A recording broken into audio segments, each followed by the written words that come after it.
Welcome to Komando On Demand, where we provide in-depth insight on the ever-changing technology landscape and talk to industry movers and shakers. There's a lot to know in the tech world that impacts our daily lives, and the Komando On Demand podcast keeps you up to date. We're spending some time with our family for the holidays, but we wanted to pick out one of our favorite Komando On Demand podcasts from 2018. This is all about the future of 5G, what to expect, when to expect it, and a whole lot more. We'll get to that in just a moment. Right now, we hear from our partners who help make these podcasts possible.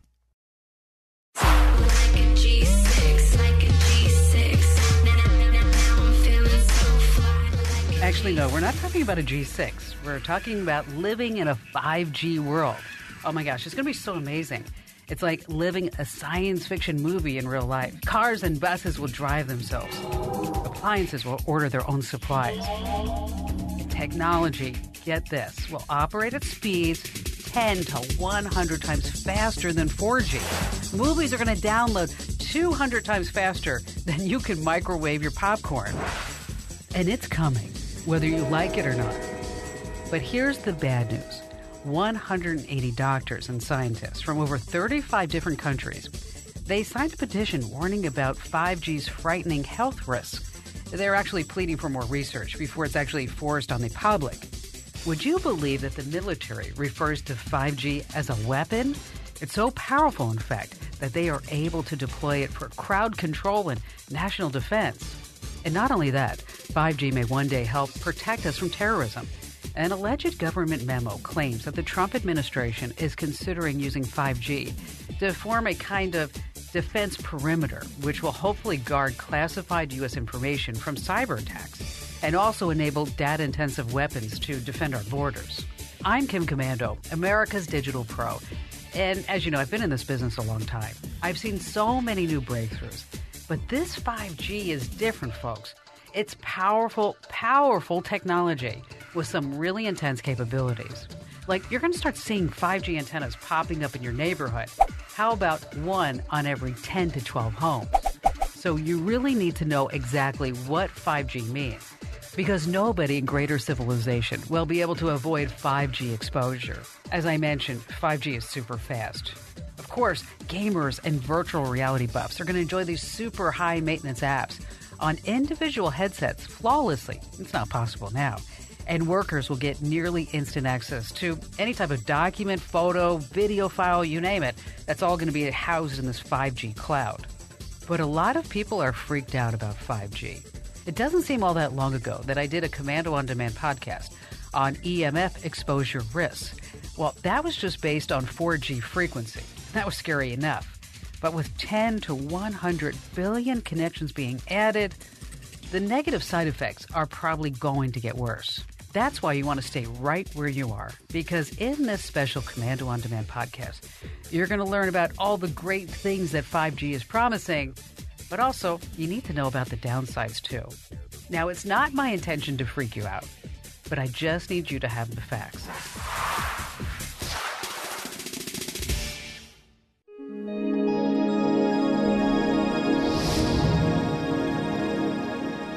Okay, right now, you may not even know exactly what 5G is. You may think it's something that, I'll make my phone work a little better. Sorry to break the news to you, but that knowledge is just not good enough. You really need to hear from a wide variety of experts if you want to make a good decision about how you are going to use 5G in your life. So I'm going to bring it to you, the good, the bad, and also the cost of 5G. First up, we're going to talk to Nikki Palmer. She's a bigwig. She's Verizon Wireless's Chief Network Officer, and she's always happy to talk about this exciting world of 5G. So let's just start at the beginning, Nikki. What exactly does G mean? The G means generational, and 4G networks were an amazing improvement over 3G networks. 5G holds the promise to be that and more. I can tell you our listeners have been around technology for a while. So in a basic tech sense, what can we look forward to with 5G? Massive bandwidth, which will deliver very, very fast speeds. So speeds in the gigabit range. I also think of it in terms of latency. Latency is the responsiveness of your network. Let's go a little bit deeper. Of course, there's always latency and speed issues. What about that? So to take latency into sort of the single-digit millisecond range, which is a tenfold improvement over what current 4G networks do. And without giving us a whole science fiction novel, what do you think is in store for us in the future? What 5G can hold for us is connecting billions of things and having that agility and scalability within the architecture to not just be, one thing here or there, but really billions of devices connecting to a 5G network. Of course, Verizon Wireless is big into technology and cellular networks. And you are the chief network officer for this big corporation. Can you tell us what stage of development you're in right now? We actually have 5G nodes on air right now across the country in 11 locations, and we are testing. I always love to hear Nikki speak. Isn't she amazing? I like that she has the same level of enthusiasm for technology that I do. Now, one thing that she wanted to make sure that I mentioned is the launch of Verizon's new lab section. It's specifically dedicated for 5G and that whole Internet of Things. The Internet of Things allows data to transfer over a network without any human interaction whatsoever. Anyway, Verizon hopes to be the first to launch a 5G fixed wireless broadband solution in the U.S. sometime this year. And before we get to all that, just stay right where you are, because I have to extend a special thank you to our partners in this podcast. They help make it possible. Want to make sure that nothing comes between you and protecting your family this holiday and save hundreds of dollars while you're at it? You need SimpliSafe Home Security. If a storm takes out your power, SimpliSafe is ready. If an intruder cuts your phone line, SimpliSafe is ready. Here's what I love about this. Maybe it's overkill. Maybe it's the last thing you want to think about this holiday. But with SimpliSafe, you're always ready for anything. They believe nothing should get in the way between you and protecting your family. That's why SimpliSafe doesn't cost an arm and a leg. They charge you what's fair, what's right. $14.99 a month. I recommend SimpliSafe to everyone I know. And today, you can save hundreds of dollars on that protection if you go to simplysafekim.com. That's simplysafekim.com. Make sure to use that URL so they know that I sent you. But hurry, this holiday offer's ending soon. You can save hundreds of dollars right now. Go to simplysafekim.com. That's simplysafekim.com. Now, you can't talk about 5G without mentioning Sandra Rivera. She's the vice president of Intel's data center group, and she's also the general manager of Intel's network platforms group. She and her team provide this innovative technology and solutions to the networking industry. Her mission with Intel? To develop improved business expedience and awesome, uninterrupted customer experience. That's her main focus, introducing 5G to the world. Now, hang on to your brains, folks, because she's a pretty technical woman. That's why I love her. But some of you may be like, whoa, what did she just say? You might have to listen to the podcast twice. I'm just warning you, which wouldn't be such a bad thing because you're going to learn so much. So, Sandra, some people are absolutely ravenous for more processing power. That's where we're headed in the future, right? I mean, can we get enough? So when we look out into the future, we see a future that is all about data. We believe that in the next 5 years, over 70% of the human population will have or use a smartphone, and over 90% of everyone over the age of 6 would have some kind of mobile device. But beyond people, the next data revolution in the future is really about the things. In fact, by 2020, we believe that over half of all the data that is generated on the network will come from machines. So how much data are we talking about in the future compared to now? We generate, on average, about 1.5 gigabytes of data per day. But that pales into comparison in terms of what a connected car will generate. A connected vehicle will generate 2,500 times as much data, up to 4 terabytes a day. A connected plane, 5 terabytes a day. And a smart factory, up to 1 petabyte of data per day. And 1 petabyte, for any of you keeping track, is 1,000 terabytes or 1 quadrillion bytes. I have to tell you, when I first started in the tech industry, 1 gigabyte was almost unheard of. How could we ever manage a quadrillion bytes? So to handle all of that data, we need a fundamental different approach in terms of how networks are architected and deployed, and we believe 5G is an answer to that problem. Seems like it's not only an answer, but there will be the revolutionary operating source of everything. That's just too big to digest in one chunk. So let's take it piece by piece. In a nutshell, what are the systems that will be affected by this revolution? The first is massive machine-type communications, and these are indicative of the types of technologies and capabilities that are enabling the Internet of Things. So sensor data in the smart appliances in your home, or smart lighting and smart infrastructure in a smart city. Of course, all the infrastructure in a smart factory. And what are the advantages of this so-called sensor data that you're talking about?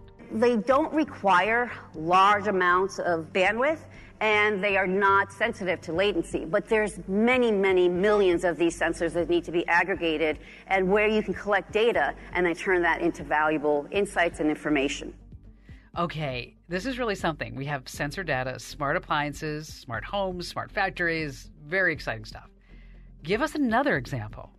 A second use case is enhanced mobile broadband. In fact, many of the trials that we're participating in today are under this category of capability. The 5G Tech Forum with Verizon is focused on not just the immersive experiences you're trying to enable in the home, but that last mile, that last few hundred yards or few hundred meters of connectivity. That's what the innovations in the new wireless technology will enable for enhanced mobile broadband.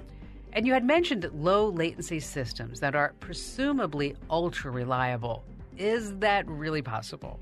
One of the best examples of this particular use case is the connected car, where you need a very fast response time when you're doing functions like collision avoidance or overtaking a vehicle or lane changing.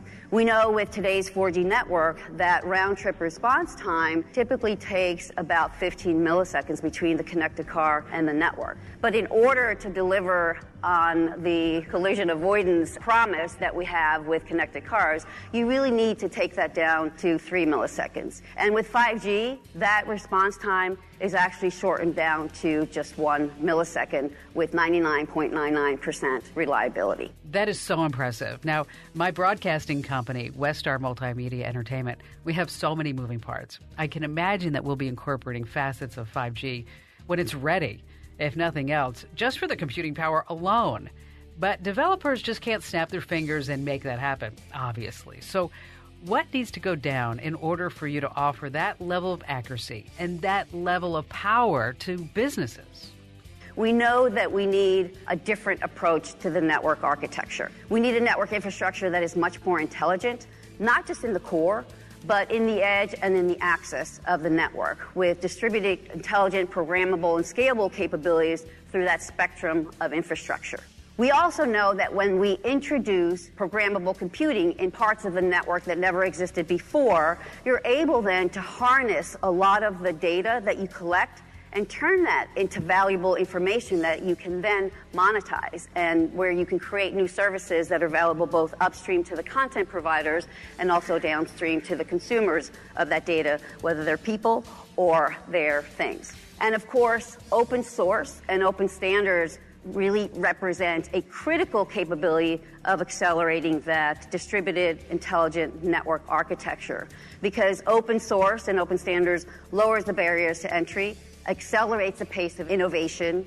It allows us to have many more new use cases and capabilities, and overall more choice and lower cost in the market. So within this intelligent infrastructure, what exactly is being deployed today?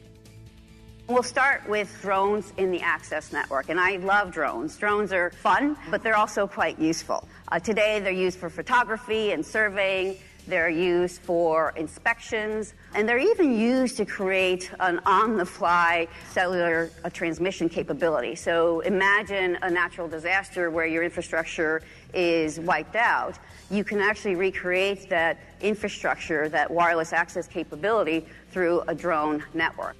So great, drones can help us save the world when the whole system goes down. If only I knew how to fly mine better so I don't crash it. Anyway, is there anything else in the sky we should all know about? We've been working with Airbus. Airbus provides a number of aircraft inspections clearly for their aircraft throughout the year.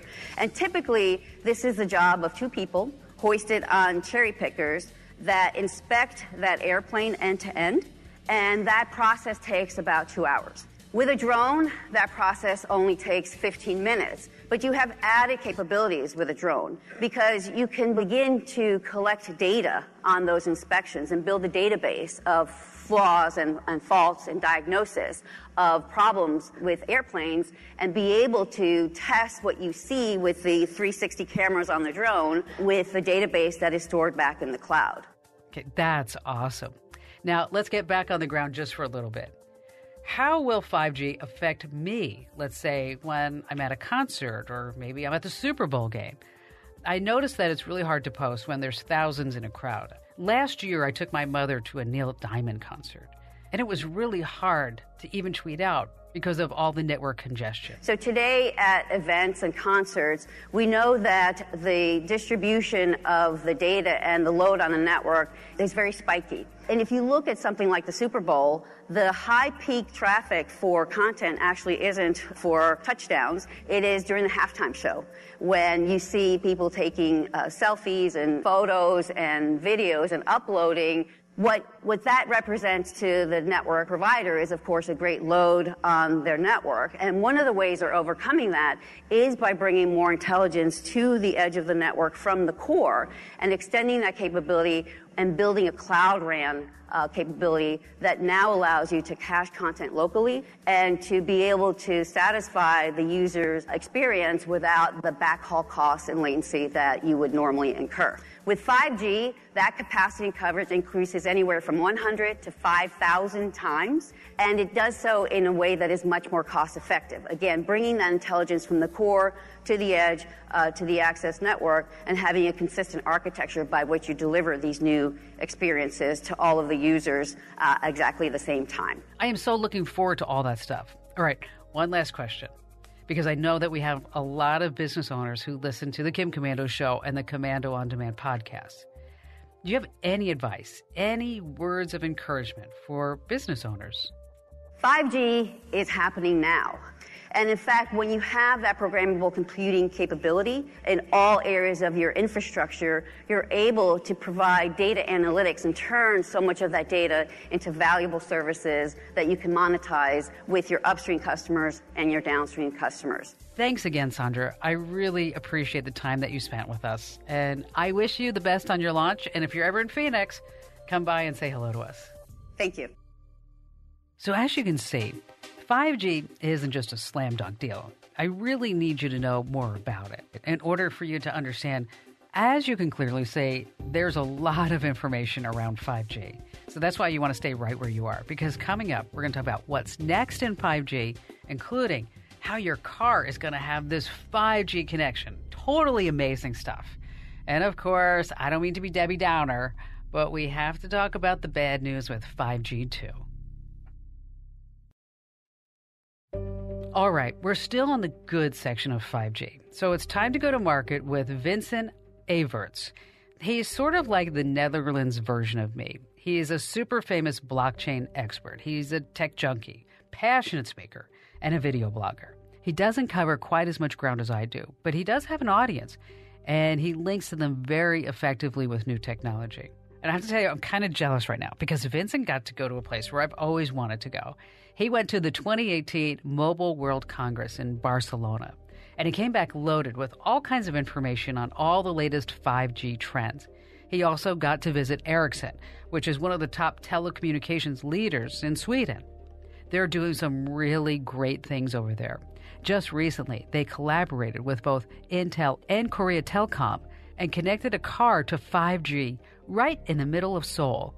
So, Vincent, are you excited about 5G or what? But is there anything that you want to share about it that you saw over at the Mobile World Conference in Barcelona? It is 1,000 times more capacity, 100 times more speed, it 10 times less latency, and the phone uses 10 times less energy. So we're finally going to get phones which last for 1, 2, or 3 days. So that's really interesting about 5G. Everybody is really serious about it. And Ericsson, we forget here in the United States how tech aggressive they really are.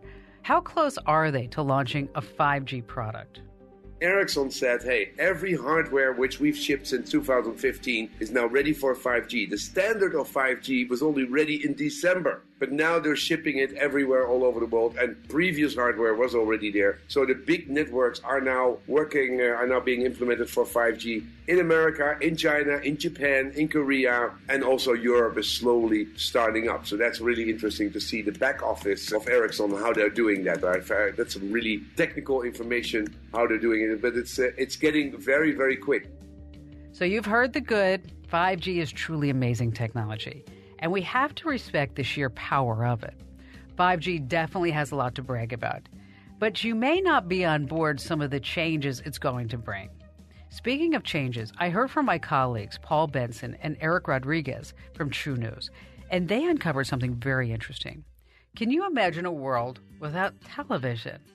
Well, T-Mobile may be aiming for just that. So AT&T and Verizon, along with T-Mobile and Sprint, they're all focused on 5G for this year. They're trying to deploy the next generation of wireless technology throughout the U.S. and across their coverage areas now throughout this year. T-Mobile, though, is taking another step. Not only are they deploying 5G, they're also getting ready to go after the cable and satellite networks. They're getting ready to uncarrier, what they call it, the TV industry. And so what they're wanting to do is they're wanting to basically attack those companies to free up people from contracts, from disruptive service and things like that. And I know they're headed for one bundle that's all cellular, 5G on both ends, through a set-top box. And that's going to be possible once 5G towers start showing up in residential neighborhoods. This totally aligns perfectly with T-Mobile's plan. Yeah, they acquired a company called Layer 3. They said that they're a leader in technology when it comes to TV services. Right now, they're only in a small area throughout the U.S., but with this acquisition, they're going to be deployed throughout all of the U.S. And they plan on using their technology, which their set-top box is actually all wireless. Well, T-Mobile is going to incorporate their technology, their cellular technology into this box, and basically you won't be required to have like a coax cable or a phone line ran to it. It will be basically you plug it into your power and you're going to have cellular technology built into this box that can then be distributed throughout your entire house. Their main strategy is to basically take over the television industry by way of your phone. You know, everything is going to be geared towards your phone, viewing from your phone, and T-Mobile is going to take advantage of that. Another thing that sort of makes me go, well, it's all the self-driving cars. I'm not sure if people are going to like that one either. So who's doing what in that arena? Kia is going to be rolling out the Niro, which is a all-electric vehicle, which is featuring driverless technology, as well as GM. GM said that they're going to be making an autonomous car without steering wheels or pedals by 2019. So you're starting to see these massive companies that are making plans, that are already designing these vehicles that require 5G. It just seems like there's no stopping this technology from being rolled out.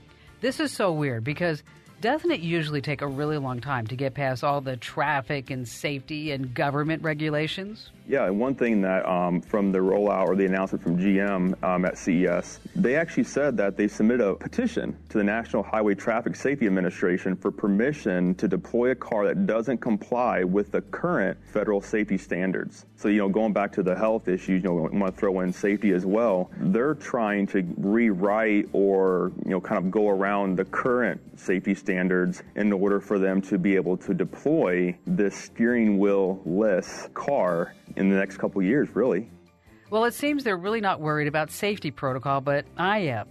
So in your opinion, do you think people will eventually just submit to all the health risks, or will this actually escalate to be a bigger concern?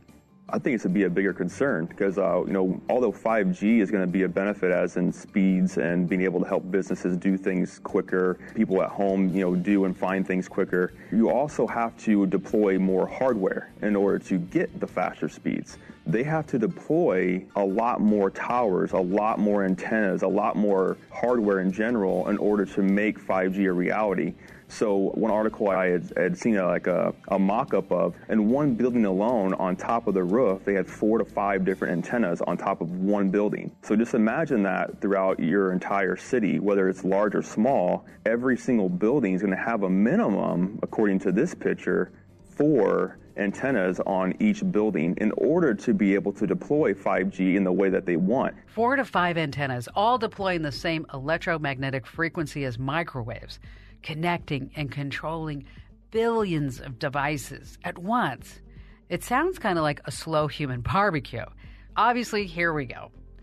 There's bad news about 5G you need to know about too. Not too long ago, I did a podcast, and if you missed it, you really should listen to it. It was about the movie Generation Zapped and all the health risks and diseases associated with EMF waves. That movie was released last year, and it was only referring to 4G mobile technology. Now, multiply those symptoms about by, 10 to 100-fold, and unfortunately, that's potentially 5G. I mean, consider what happens in your microwave. How do you think it can heat up your coffee or cook bacon in record time? Well, without getting overly technical, it ramps up the electricity from 120 volts coming out of your wall to a whopping 3,000 volts. Your microwave not only exposes your food to electromagnetic radiation, it actually changes the polar molecules in your food. Now, the molecules in your food are mostly water. When microwaved, they produce thermal energy in a process called dielectric heating. It's the changing and excitation of molecules. Are you still with me? And guess what, my friends? Humans are mostly water. Our cells are not immune to excitation when exposed to microwave frequencies. Just forget about politics for just a moment. Health, privacy, personal information, the ability to control our own devices. We're going to have to give it all up just to get a hold of the power of 5G. There are always people who are afraid of new technology, afraid what it will do, how it will affect them, what it will do to their families. Do you remember back in the 1950s? Oh no, don't watch too much television, it's going to be bad for you. Don't sit too close to the TV, it's going to hurt your eyes. And today, it's all about going outside and not having so much screen time. It's in the best interest of the cellular companies to make sure that any health concerns with 5G, that they're addressed. And all that is happening right now behind the scenes. But what about the cost? Sprint has confirmed that your 5G cell phone bill, it's going to go up. But from what? I used to pay $100 a month not too long ago. Now I'm down to $80 a month with unlimited data. 5G phones with all the bells and whistles. Are you ready for it? Forget about the $1,000 smartphone, $1,500. But it's going to be great. We're talking about facial recognition. It will control your car, your home. But other companies are saying that prices won't increase by that much at all. That's because we're talking about 2 different types of costs here.